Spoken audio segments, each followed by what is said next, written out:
warahmatullahi wabarakatuh. Bismillahirrohmanirrohim. Kembali lagi ke channel Tati ya. Malam ini Tati ada di jalan raya biasa. Yonghe ya, Yonghe. Malam ini Tati ada di Yonghe nih. Tuh. Ini di jalanan, di tengah jalan.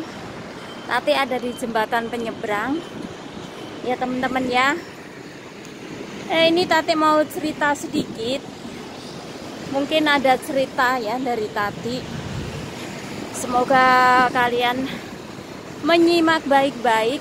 Ceritanya itu bagus apa tidaknya ya.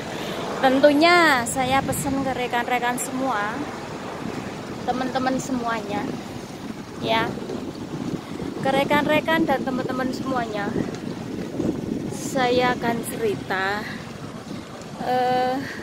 kok kayak gini ya. Lampunya silau, lampunya nyetar. Saya akan di bawah sini saja. Ntar dulu. Saya akan cerita dikit masalah itu. Aku duduk sini bisa nggak ya? Oh nggak kelihatan. Akan cerita dikit karena ya saya cerita sambil di pinggir jalan biar kelihatan enak gitu ya. Ntar dulu aku ituin ini biar enak. Ini saya cerita sedikit, saya berbagi pengalaman ke kalian. Hari ini aku baru ingat lagi ya, kalau tadi aku udah bilang ingatlah hutang sebelum kalian dijemput ajal.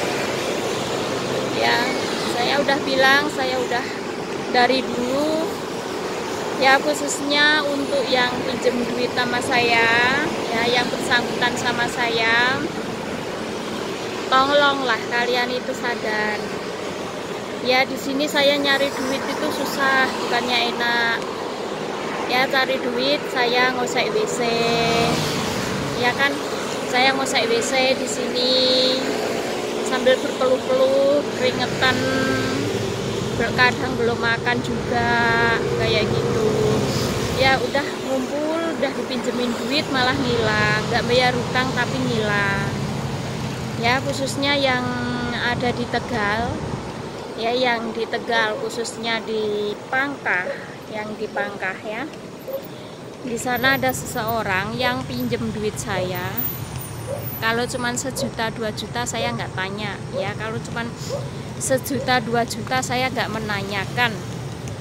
Tapi ini sangat berpantatis, nah, sangat lumayan lah bagi saya ya. Karena itu uang hasil kerja keras saya, jerih payah saya selama saya kerja di Taiwan ya. Janganlah begitu. Kalau kalian punya utang sama saya nggak minta kok terus segitu, itu nggak minta, nggak bakal kalian punya gitu. Saya nggak ngepal kalian, tapi kalau kalian bayar utang sekali pruk segitu, kalian tuh nggak punya, nggak mampu ya. Cicil lah dikit-dikit, dari sedikit-sedikit kayak gitu. Ya kalian tuh punya utang ya, 100 rupiah pun itu jadi, kalau kalian utang itu jadi tanggungan di akhirat sana. Kalau minta mending minta, kalau minta sama 300-400 saya kasih. Tapi ini segitu banyaknya, jadi saya nggak rela, nggak ikhlas gitu. Soalnya itu hasil keringat saya. Saya di sini pun nggak ngambil di longkang, nggak ngambil di got, nggak ngambil di kali, nggak ngambil di sumur duit itu gitu kan. Saya ngumpulin dikit-dikit gitu. Ya kalau udah dipinjemin ya dibayar, dibalikin gitu. Mudah-mudahan lah lihat video saya ini ya, biar terketuk pintu hatinya. Saya sumpah, saya bener, kalau duit saya itu cuma 1 juta 2 juta saya ikhlaskan ya, saya ikhlaskan. Saya nggak akan minta-minta, malu. Selama 9 tahun ya, duit itu aku diemin, malah semua diblokir. nomor juga nggak aktif, FB semua diblokir. Nah terus maunya apa? Seandainya kalian itu pinjem di bank, pasti pakai KK, pasti pakai surat rumah, pasti pakai KTP begitu. Tapi kalau pinjem di saya nggak ngasih Kak. Saya nggak minta apa-apa, nggak minta anak, nggak minta apa. Ya yang penting balikin lah duit. Kalau kalian pinjem cuma 1 juta 2 juta mah nggak apa-apa, nggak masalah. Aku ikhlas ya. Kalau pinjemnya segitu banyak, ya saya pun ya pusing. Dulu waktu mau pinjem, telepon sampai berapa kali, SMS sampai berapa kali. Setelah dapet, ya, saya resinya semua ada resinya semua. Di sana ada resi, ada macam-macam saya simpen, masih simpen. Tanggal berapa saya transfer, tanggal berapa saya ngasih masih ada. Ya, total semuanya masih ada. Tanggal ini bulan ini, tanggal ini bulan ini, semua ada rincian saya. Ya ibarat kalian kerja ya, sekarang kalian kerja di kampung, terus kalian gajinya 3 juta, kamu nyicil lah 500, nggak apa-apa, saya ikhlas. Saya nggak harus ngetuk sekian juta, 60 juta kamu bayar cash, nggak mungkin, nggak bakal. Saya nggak setega itu. Tapi kalian ya tahu, kalian ya paham lah itu keadaan sekarang. Saya merantau di sini pun nggak enak loh. Bukannya merantau di Taiwan tuh enak, nggak enak. Ya, duit kumpul kayak gitu. Di sini kelihatan enak, kerja di Taiwan enak, gajinya gede. Kerjanya guys, kerjanya sengsara. Ya jauh dari orang tua juga, jauh dari keluarga, jauh dari anak suami, anak istri. Ya nggak gampang. Emang kalau dari sini kirim ke Indonesia itu kayaknya banyak gitu kan. Karena yang dari sini tuh ngumpulin. Dari bulan berapa itu udah ngumpulin baru dikirim ke Indo. Ya terutama untuk Mas Ahmad Rojikin dan Mbak Lastri ya. Mas Ahmad Rojikin dan Mbak Lastri yang ada di Curug Pangkah, semoga ngeliat video saya. Tolonglah, saya minta tolong. Saya nggak minta banyak-banyak, cicil.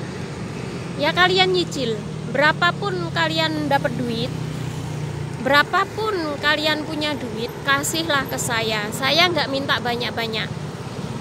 Ya saya nggak minta banyak-banyak. Kalian mau ngasih 1 juta sebulan, mau ngasih 500 sebulan, mau ngasih 700 sebulan, saya terima. Saya catat sampai kalian lunas.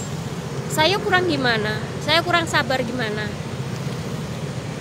Kalau kalian mulai sekarang kalian udah nyicil, ya nyicil dari berapa, 500, 300, 1 juta, 2 juta, kayak gitu entah lama-lama juga ngumpul gitu. Sekarang malah enggak. Kepala kalian hilang. Ya nomor saya dibuang semua, Facebook saya dibuang. Janganlah begitu. Ya. Kalian punya hutang nggak boleh begitu. Hutang itu tanggungan. Ya, saya pun nyari duit di sini juga nggak segampang itu gitu. Ya saya minta tanggung jawabnya lah. Paling nggak kalian nyicil. Udah saya bilang kalian nyicil. Mau nyicil nggak apa-apa. Dulu katanya bersumpah-sumpah. Kalau nggak bisa bayar katanya keluarganya semua mati. Keluarganya ketabrak motor semua. Itu sumpah kalian loh. Tapi kalau kalian mati juga duitku nggak dibayar gitu. Mending kalian hidup dulu, bayar dulu, lunasin dulu biar kalian itu enteng. Di akhiratnya sana itu kalian tuh enteng, nggak menanggung beban utang. Ya, saya tegaskan kembali untuk Mbak Lastri dan Mas Ahmad Rojikin. Ya kalian berdua. Sekarang ya bener nggak apa-apa. Nunggu aku pulang juga nggak apa-apa ya. Nunggu aku pulang aku beresin nggak apa-apa. Ya kan? Dulu janjinya Kalau nggak bisa bayar, surat rumah buat saya dan isinya, ya saya nggak apa-apa. Mau mamamu jualan mie ayam, mau mamamu jualan apa, saya nggak peduli. Karena saya udah cukup sabar. Dari dulu saya bersabar. Saya nggak minta kalian, tapi kalau saya berbuat kasar itu bukan salah saya, itu kemauan kalian. Ya, saya pengennya baik-baik. Orang saya juga manusia biasa, saya juga orang nggak mau punya juga. Ya, jangan asal kalian bilang aku orang punya, aku orang juga nggak punya. Aku juga orang kekurangan gitu. Jadi duit segitu kalau bagi saya ya masih berarti gitu kan. Bagi saya masih berarti duit itu. Nggak bisa duit segitu kok langsung saya lupa. Langsung lupa, nggak boleh begitu. Lupa diri gimana lupa diri? Duit itu tuh seberapapun ya. Emang masalah duit itu jadi mecah saudara juga bisa ya. Dari pecah saudara atau apa gimana emang iya sih. Duit itu bikin apa ya, berantakan sama orang ya. Nggak saudara, nggak siapapun kalau udah masalah duit itu udah susah. Ya saya minta kalian ya, untuk yang utang duit saya, kalian bertanggung jawab lah. Di sini saya jadi TKW itu juga butuh duit. Ya anak-anak saya juga butuh duit, suami saya juga butuh duit. Ya kalau duit itu cukup kecil, saya ikhlas, saya rela, lillahi ta'ala. Tapi duit itu sangat besar. Ya saya nyarinya juga susah, bertahun-tahun di sini. Mungkin kalian paham lah, kalian tahu ya. Tahu untuk semuanya ya, mbak-mbaknya, mas-masnya, kalau kalian punya sangkutan hutang seberapapun, kalau namanya hutang kita harus dibayar. Nggak boleh nggak bayar. Ya punya utang itu berat. Ya bener sih ikhlas, nanti di sana di akhirat itu dibayar banyak, yang bayar itu banyak. Tapi ya ikhlas di sini juga kita butuh. Kalau kita lagi butuh kayak gini, butuh duit, butuh apa kan? Ya kita masih namanya kita normal itu butuh duit. Ya.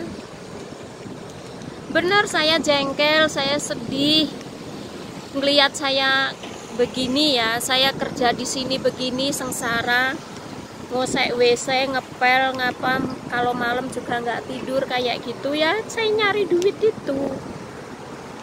Ya kalau iya tolonglah untuk yang itu, untuk saudaranya apa adiknya atau kakaknya yang lihat video saya, tolong dikasih tahu Mas Ahmad Rojikin, asal Tegal Selawi ya, asal Tegal Selawi, di sana Curug ya.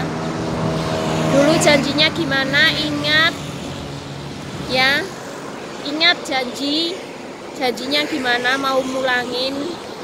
Kalau nggak mulangin dulu bilang dalam jangka 3 hari saya nggak mulangin, katanya keluarga saya hilang semua, keluarga saya gini gitu. Sampai sekarang berapa, sudah 3 tahun, udah 9 tahun nggak ada kabarnya juga. Boro-boro ngasih tahu, Ti duitmu aku bayar segini dulu boleh nggak, Ti aku nyicil segini boleh nggak, kayak gitu bagus. Tadi aku lihat di Facebook, di grup Tegal, waktu dulu dia katanya punya utang 2 juta, sekarang dia inget kalau punya utang. Sekarang dia udah kaya, inget utang 2 juta. Orangnya dicari, orangnya dicari sampai dipampang di Facebook. Itu orangnya gentlemanship. Kalau ini ya udah utang, udah pergi, nggak bayar lagi. Siapa yang nggak jengkel? Ya jengkel gitu. Ya udah ya guys ya, saya ngoceh-ngoceh begini. Saya minta tolong untuk semuanya, kalau yang mengetahui ya, Mas Ahmad Rojikin, alamat Curug Selawi. Ya saya minta bantuannya, tolong dikasih tahu, suruh bayar kewajibannya. Ya suruh bayar kewajibannya, karena utang itu sangat berat di akhirat nanti, kasihan saya. Ya 1000 pun jadi, ini sampai berpuluh-puluh gitu. Wassalamualaikum warahmatullahi wabarakatuh. Pesan saya, ingat seberapapun hutang kalian itu jadi masalah di akhirat nanti. Jadi bayarlah hutang sebelum kalian diambil sama Allah Subhanahu wa taala. Ya, salam seduluran, salam sehat, salam dari channel Tati. Wassalamualaikum warahmatullahi wabarakatuh. Bye.